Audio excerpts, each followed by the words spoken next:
আসসালামু আলাইকুম। এই যে দেখেন আমার মাংসটা কষানো হয়ে গিয়েছে। তো এখন আমি মাংসটা ভালো করে নেড়ে আরেকটু নাড়াচাড়া করে তারপরে হচ্ছে আলু দিয়ে দিব।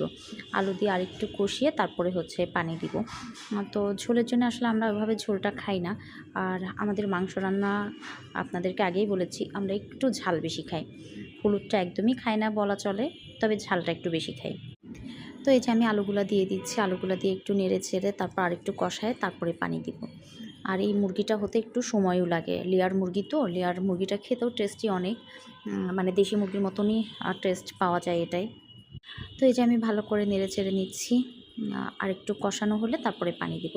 এদিকে হচ্ছে আমার আরও অনেকগুলো রান্না করতে হবে, কারণ কালকে বিজনেসের অনেক কাজ করতে হবে আমার। তো এই যে আলু শিম কাটা আছে, এদিকে মুরগির ডিম আর ডিমের নাড়িটা আমার খুব ফেভারিট। তো এই যে ফুলকপি আলু ভাজি করব, এদিকে শিম আলু ভাজি করব, ডিমের একটা তরকারি করব। তো সব মিলায় আমি আজকে অনেকগুলো রান্না করতে হবে আমাকে, কারণ কালকে ফ্রি থাকার জন্য। কারণ কালকে বিজনেসের কাজ, তারপরে ব্যাংকে কিছু কাজ আছে। এভরিথিং মিলে আমি অনেকটাই ব্যস্ত থাকব। আর আসলে বিজনেস, তারপরে হচ্ছে আমার ২ টা বিজনেস আছে আপনারা জানেন, একটা ক্যাটারিং আর একটা হচ্ছে আ মানে ড্রেসের। তো সব কিছু মিলায় না আসলে টাইম মেইনটেইন করাটা সো টাফ হয়ে যায় আমার জন্য।